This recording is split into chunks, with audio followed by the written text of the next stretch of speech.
Welcome to another episode of TAG Infrastructure Talks podcast. I'm your host, Alan Poole. I'm a partner at Troutman Pepper, and I'm a vice president of the TAG Infrastructure Society. My guest today is Jeff Uphues. He's a fellow board member of the Infrastructure Society and CEO of DCBLOX. Jeff, welcome and thank you for joining us. Yeah, thank you for having me. Well, to start off, tell us a little bit about your company, what sets it apart from other data center companies, and maybe a little bit about how you got where you are today. Yeah, sure. So DCBLOX have been involved for about 6.5 years. I originally came in as a board member and then transitioned into the office of the CEO early in 2017. The company was really set up with one vision in mind, and that was to go and put data center infrastructure within underserved growing markets across the Southeast United States, which means what we do is we design, develop, own, and operate a fabric of these data centers and link them all together with network. And today we're having 6 that we have in place today with a really robust roadmap to go put another half a dozen of them in over the course of the next 2 to 3 years. So the markets you're in, you said they're underserved. Tell us what those markets are and how you chose them. Yeah, sure. So anytime you look at data center infrastructure, if you understand what's happening across the United States, there's really about 6 markets where that's where a vast majority of computing infrastructure lives.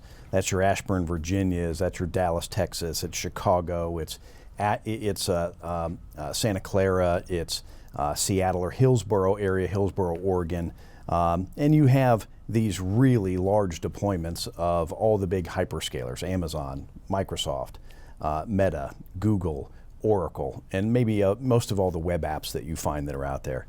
But all the secondary markets, and some people used to keep Atlanta into that, but now Atlanta's kind of grown to one of those really growing emerging markets. All the infrastructure, if you're a company based in Chattanooga, Tennessee, or one in Birmingham, Alabama, where we have a facility, or Huntsville, Alabama, or Greenville, South Carolina. Any of these markets, you had a choice to make. There was not really dedicated, modern data centers within those markets. So you either had to drive to go place your equipment in one of those previous markets I mentioned, or you had to build your own data centers. So markets like, call it Charleston and Myrtle Beach, South Carolina, continually growing really, really fast. Markets like Greenville, South Carolina, there's 1.4 million people in the MSA with Greenville, Anderson, and Spartanburg. Birmingham's got 1.2 million people. Huntsville is now, almost 1 million people in the market. Chattanooga is about 700,000 when you take the MSAs. All these markets didn't have digital infrastructure assets like hardened data centers that are purpose-built.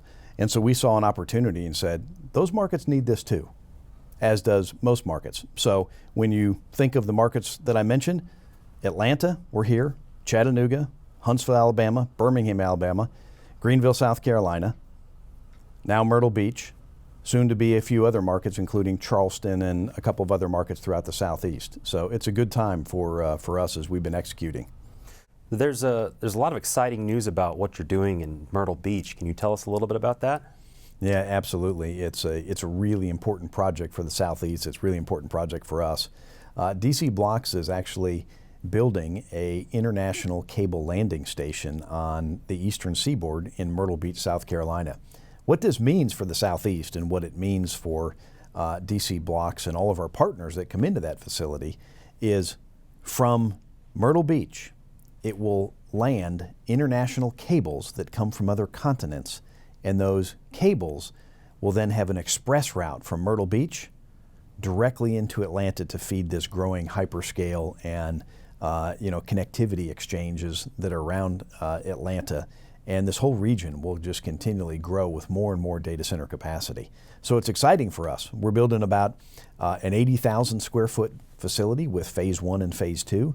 And those 2 phases house, what will house roughly around 14 megawatts of capacity in that facility. How'd you choose Myrtle Beach? Well, Myrtle Beach wasn't chosen for us. I like to think that Myrtle Beach kind of won the geography jackpot. Myrtle Beach has got some really unique characteristics versus other areas where cables land. So in the world of undersea cables, they've been around for almost 100 years. And during that time, there's really been 5 points up and down the eastern seaboard where a lot of these have collected. They collect in Miami, they collect in the Jacksonville area, they collect obviously in New York, in New Jersey. But there was a gap between where Miami meets New York. Myrtle Beach is almost halfway between it. But Myrtle Beach has something that's really unique. Number one, there's no barrier islands to Myrtle Beach. Number two, it has a relatively low shelf that goes out for a long period of time, which is really conducive to laying a cable in. Number three, it doesn't have commercial wind farms or lots of commercial fishermen that can potentially drag up cables.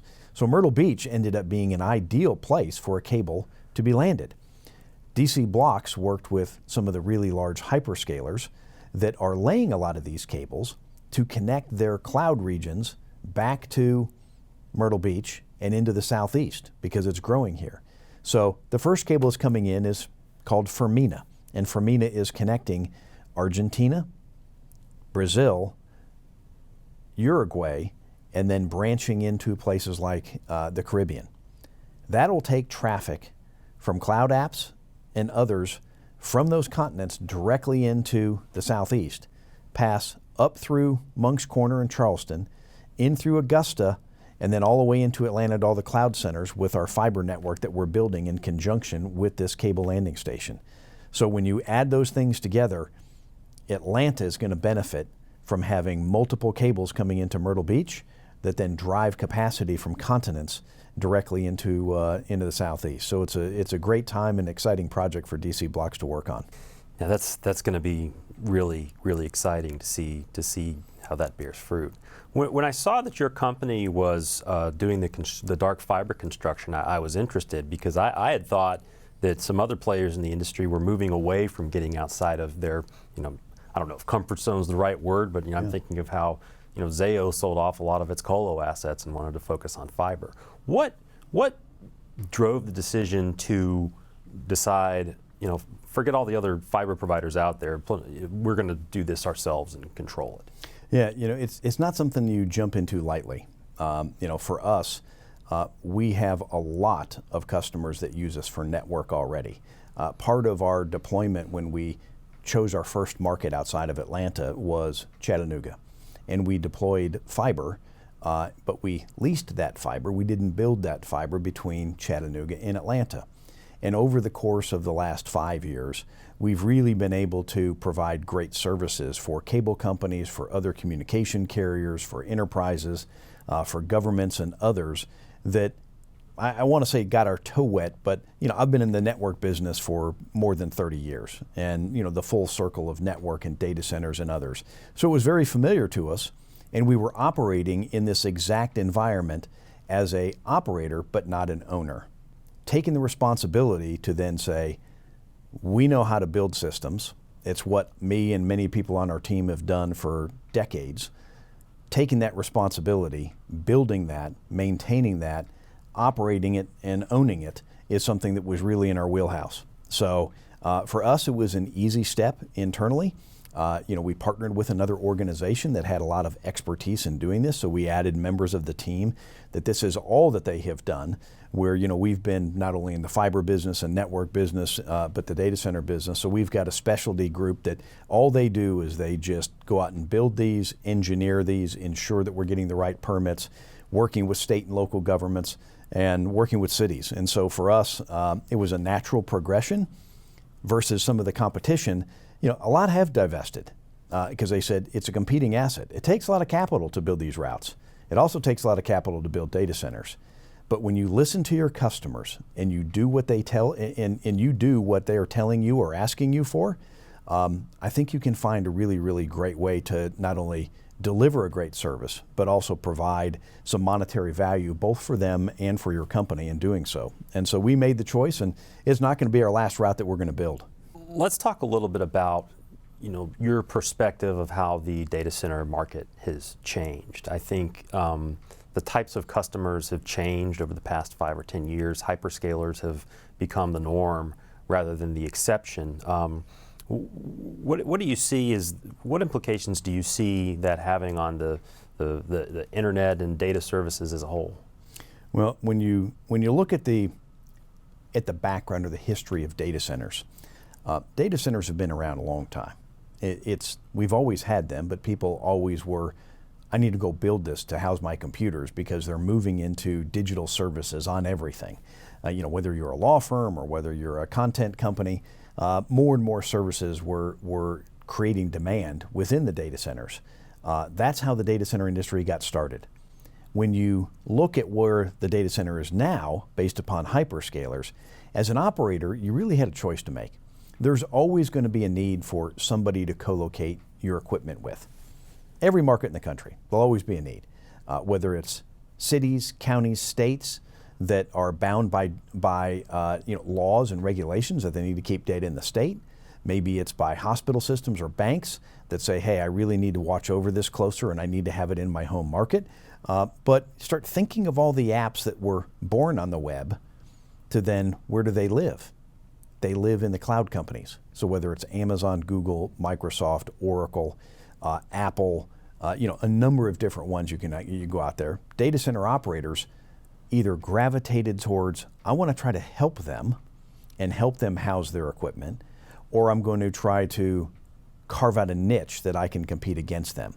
So that's really where the data center industry went. So you have a lot of operators, data center operators, like some of the largest that are on the planet. We know some of the ones that have just exited in the last few years. QTS, CyrusOne, CoreSite, those are three. Switch, to add another one. Those were really, really large companies that were publicly held. They chose to do not only enterprise, but also to help serve some of the hyperscales and the growth. Hyperscalers are driving 80+% of the growth of where things are. So you can carve out to go after the 20%, or you can solely go after the 80%. We, in our markets, since we have some unique positions of being the only purpose-built data center that is owned from the ground up and just designed both to handle the enterprise and the hyperscaler, we find ourselves in a unique position being able to service both. So for us, data center continues to keep evolving. There'll always be needs for it. Atlanta. Atlanta's going to see a lot square footage coming into Atlanta over the course of the next 5 to 10 years. It's not slowing down, it's just speeding up. And it's because of some of the hyperscale growth. Just look at what Microsoft or others are doing here. Another thing that interests me is the idea of edge computing, the edge. That was a really hot topic for a while. It seems to have, taken a back seat to some other things, but you're taking a close look at it and it's figuring into your plans. What does edge computing mean to you, and how important is it to your customers? Well, it's all about defining what the edge means. For us, it's the edge is where the application meets the network. And when you're in markets like what we are, we first start with, how do you have a data center that is hardened, that is good for all applications, whether it's hyperscale or enterprise. The second thing we do is we create connectivity exchanges within each market, where those connectivity exchanges are the centralized place where all content, all cloud, all carriers, all wireless, all enterprise and governments can connect through. That really creates that opportunity to exchange traffic. And then you have the applications from the hyperscalers that, when do they come into these markets, or do they come into these markets? I have to admit to you, Alan, when we first started, we had a hunch. We knew that the hyperscalers would come into markets like what I mentioned where we are. But we really didn't know when, and we didn't know how. We thought maybe it would come in from IoT devices. We thought maybe it would come in from small deployments that would come out of a hyperscaler putting maybe an availability zone within the market.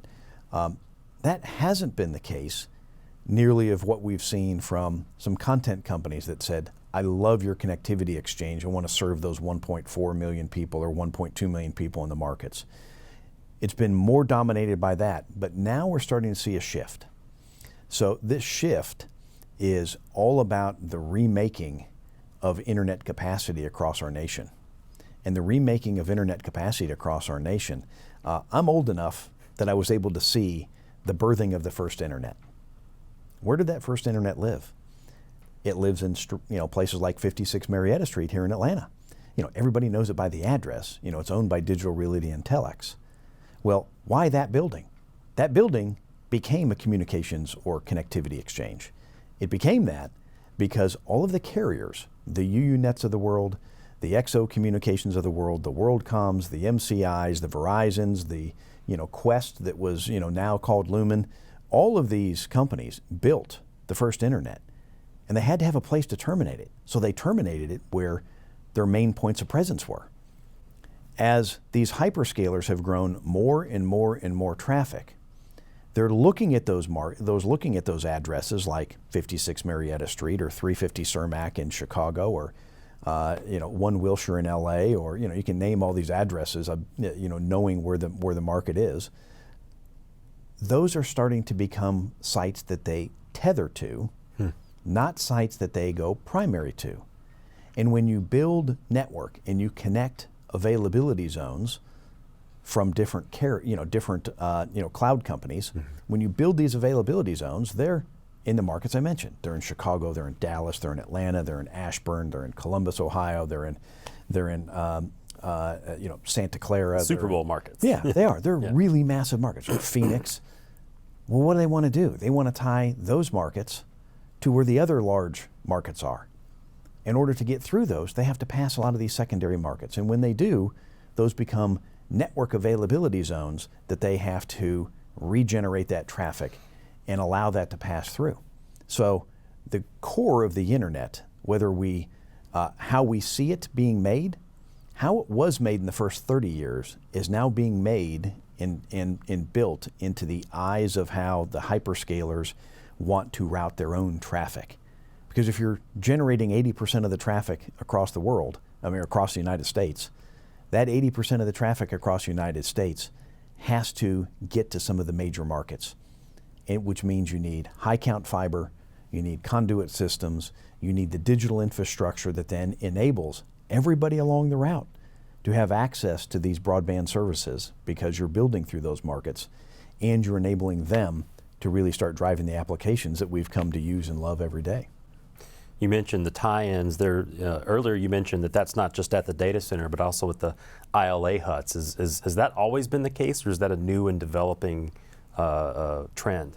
Well, ILA huts everybody's seen one. Sure. Yeah. They're at the base of a cell tower. Yeah. You find them, along a route in a cornfield, and you say, well, what the heck is that over there? And they've typically been these places where they're, not staffed, they're not manned, they're self-sufficient, and it's closed up and covered, covered by a fence and cameras and everything else. Those ILA huts now are mini data centers that are enabling rural broadband in communities. So think about the infrastructure funds that are out there today. Right. Much of the infrastructure funds are going into, I need to build past homes, and I need to enable every home to have the access of broadband internet at high speed. It's become a utility that everybody should have a right to have it. So when you're enabling that, and you're enabling communities that don't have access to really high quality internet services and really high quality bandwidth and applications, how are they going to get them? They're not, unless they have access to tap into where those networks are. So the ILAs need to be a little bit more robust than what they were in the past, because before just the carriers owned them and they just passed traffic back and forth. Now it's become an on-ramp. It's an on-ramp to the cloud. It's an on-ramp to the applications that you love and see. It's an on-ramp to streaming services and OTTs, or over-the-top services that people are using with Netflix or streaming of any type. So they become more important. When you're doing that, we call that enabling the hyperscale edge. Well, let's talk about the types of assets you're building now. It seems to me that it's a good time to be building new, because my perception in the market is the hyperscalers want some seriously high quality stuff, and sometimes tuning up the old assets isn't all that easy. Well, there's a lot of data centers out there, and the requirements of what some of the larger hyperscalers have. I won't go into all of them specifically, what customers have, but the traditional data center that was built 15 years ago or 20 years ago, what was the basics of what that looked like? Many of those were put into shared office buildings where you have floors above them and floors below them. Many of them went into strip centers or single-story office parks where they would go in. There's no way to really fence these off and secure them in ways that today's modern customer wants to have, because there's lots of sensitive data that is in these. A lot of them had shared walls with a tenant that was directly next to them. A lot of them said, I've got capacity issues, that I don't have the capacity to put enough cooling because I can't put large enough condensers on the roof, or where am I going to put the generators? And the generators and the size of power that a lot of these have to need just to power their facilities. There's weight issues in multi-tenant buildings that you have that you can't put. You have ceiling height of how you're going to extract the heat. What all this called for is it called for a purpose-built facility that allows you to scale and grow based upon the application demand for what customers are using. In the past, it was always, you got away with giving somebody power to a cabinet for data center that was between 2 and 4 kW of power draw from any one cabinet. Today, I can tell you that almost every major client that we deal with, it's 19 kW, it's 10 kW, it's 15 kW, it's up to 34 kW, and some even higher depending upon the application. Also, the densities of what you're seeing on weight, because these servers and storage units are getting heavier and heavier, it required a purpose-built building. It also required that you have a really stringent SLA for uptime. So when you're dealing with a more discerning client that is making millions and billions of dollars, whether it's coming across a minute of downtime may cost them $100 million. You need to have a hardened, Tier 3 rated, concurrently maintainable facility that can be protected and secured with the reliability that they know can operate just as if they're operating in themselves. So that's what DCBLOX builds. These are 10-inch thick insulated concrete, sustainable to handle either Cat 5 storms or F5 tornadoes that are hardened with setbacks that we really build to what is a TS SCI standard of, top secret, or SC, which is controlled information from building from a government standard. Another topic I wanted to discuss with you is financing. The markets you're in, they're secondary. Has that been difficult for investors or financiers to swallow or understand the upside? No, they're understanding that when you have a owned real estate portfolio and you have really good, A-rated tenants that are within these, whether they be large enterprises, whether they're governments, whether they're universities, whether they're communication carriers, or whether they're the hyperscalers, it creates a financeable structure for what you need. We all know that when you're owning the dirt, you're owning more of your destiny rather than having 3% escalators year over year that are in an office building or something that you don't own. So financing these is always, I wouldn't say it's difficult, but there's an art to financing these and understanding, how do you maintain and operate a good fiscal approach in your company, yet also a good financial pro forma and a financial return for these banks to lend you money. We're pretty blessed in our financial sponsors and supporters we have. Bain Capital and Post Road Group have been with the company for the last few years, Post Road since inception. And so our ability to finance these, you have to have really sound equity base in your company, you have to have a really sound base of investors, and you have to have really, really good tenants that have got the ability to pay long-term, and securing long-term contracts with you is really important. It's a capital-intensive business, whether it's a fiber business or whether it's the data center business. And when you marry them both together, one can't live without the other. So how do you finance both is still a little tricky, but DCBLOX is managing to do so in ways that have some great lenders and great financial partners to help us along the way. Have you found that the banks and other lenders have gained a better understanding of the upside of digital infrastructure over the years? Well, the digital infrastructure market versus, let's say, the office market. Sure. Today. In COVID, how many people came into the offices? Digital infrastructure, what did they do? They stayed at their house, and not being in the office generated more content, more digitally, that where did it have to go? Had to go to data centers. So when you have long-term contracts of customers and data centers that are housing digital assets, it made it for a very, very robust investment opportunity for many firms to say, let's move from more office environments, real estate, into more data centers. It also created, when you're owning the digital real estate and owning the land and others, it became somewhat of a downside risk protection of what you have for lenders, knowing that you had a long-term tenant and knowing that you had owned assets that help you grow.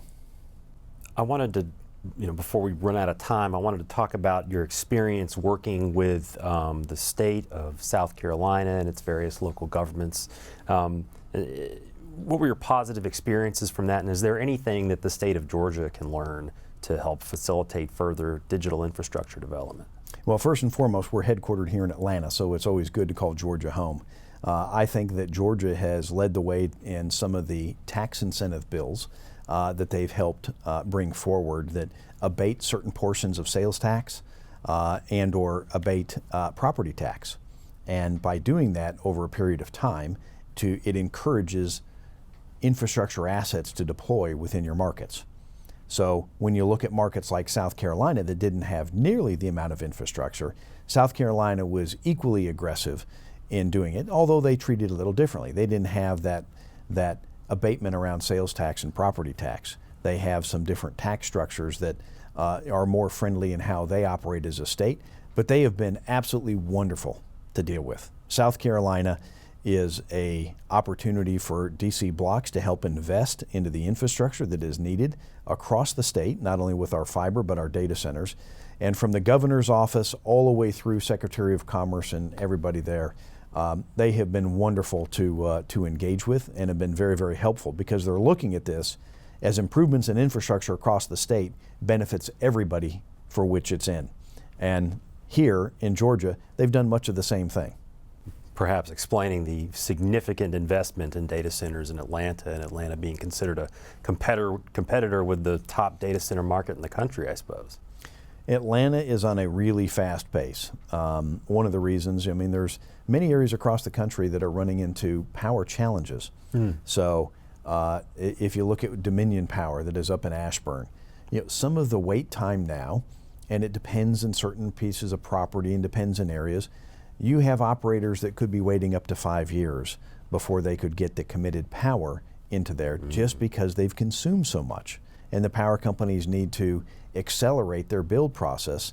But when all the markets across the country are accelerating it, it puts a constraint on supply chain for things that you build future substations with, or transformers of what you need, or the UPS systems that live within a data center, or the generators.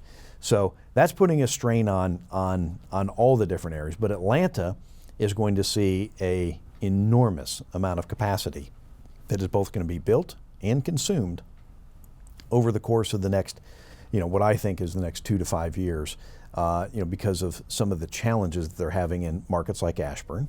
They'll get it corrected, but it's an opportunity for Atlanta to continue to grow. The South in general is growing.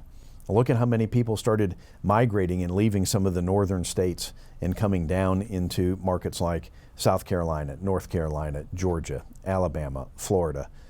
It bodes well, for the Southeast. Add in Tennessee and add in other markets, and there's a lot of opportunity for continued investment in the data center. But Atlanta is looking really, really good for the foreseeable future. Exciting.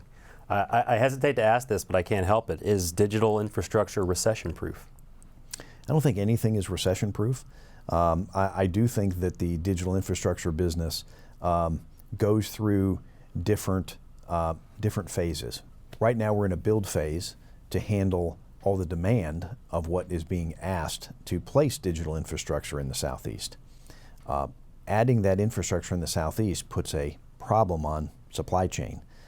So when you think of the mode we're in right now, it is build, build, build. Eventually, that will catch up. When it catches up, that inventory needs to be consumed. A lot of it's being pre-built now because everybody's had to look at it with supply chain being 2 years out before you do anything. You're needing to forecast capacity and saying, I need to buy 2 years out, or I need to buy 3 years out, or I need to be committing 4 years out because they understand it's going to be 2 years to build. And when you do that, What's going to happen 2 years from now, or 3 years from now, or 4 years from now? Is it recession-proof? I don't think it's recession-proof, but it's a pretty good bet that for the foreseeable future, 3, 4, 5 years, the amount of demand that is coming will not have enough supply to handle it, which makes it, operators like us, put us in a good position to continue to keep building. To close, what do you see as the next big challenge in your business or your industry? It's really about bringing talent in and continuing to build this. We're really young in the data center business. I'm just not talking about DCBLOX, but think about it. The internet was born 30 years ago. Now we're in the second phase of data center development, where it's cloud providers and just growing and growing and growing. Many of the people who are leading the companies, including myself, it's not our first rodeo. So the challenge that I see that we have as an industry is to continually develop the talent that can be more or less a succession plan for how do you continue to grow this. So the people who are coming into this space, we need to train them. We need to empower them with knowledge. We need to empower them to say, come up with new, fresh ideas, whether it's green energy technologies or whether it's better ways to engineer and design these data centers or operate them. That's the biggest challenge that I see, is how do you promote and how do you develop the next phase of leaders that are going to be needed to take this industry of data centers and networks to that next place, the next decade, the next 2 decades, the next 3 decades. That's what I look at. We've got a great team, but we also need to develop the people that go along with us, because this isn't going to be this is not going to be something that's going to go away in 2 or 3 or 4 or 10 years. It's going to continue to grow. Jeff, this has been a really enlightening and enjoyable experience talking with you. I thank you on behalf of Troutman and TAG, and we wish you the best of luck with your endeavors. Well, thank you very much. TAG is really important to our whole community here, and it's important that people understand all the great things that are going on in the infrastructure business throughout the Southeast and Atlanta. And thank you to you, and thanks to TAG for allowing us to be a part of this session. Wonderful. Thanks for joining us out there for another episode. We hope you enjoyed it. Please subscribe to both TAG and Troutman Pepper on LinkedIn and on your podcast viewing application of choice to stay up to date on all of our newest episodes.